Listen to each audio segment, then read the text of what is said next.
मंगल दाभाडे स्मार्टलीमधून. तुझ्या पप्पांना नाही का काय काय त्रास होता? माझ्या पप्पांना शुगर खूप जास्त होते, पण ते मिक्स बेरीमुळे ना त्यांची शुगर खूप कंट्रोल झाली.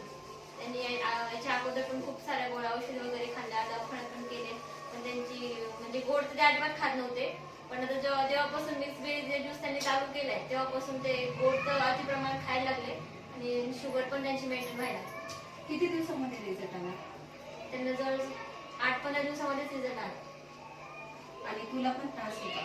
हा, मला ना इंटरनल प्रॉब्लेम होता आणि त्या नोनी ज्यूसमुळे तो प्रॉब्लेम माझा पूर्ण क्लिअर झालाय. अक्षरशः म्हणजे मी रडकुंड यायची की मला खाज वगैरे यायची आणि मी दवाखाना पण करायचं बघत होते, पण तेवढं ते नोनी ज्यूसचं जेव्हा मला कळालं तेव्हापासून मी जेव्हा नोनी ज्यूस सुरू केला तेव्हापासून मला काहीच त्रास नाही. हे नोनी आणि मिक्स बेरी बद्दल कोणी सांगितलं?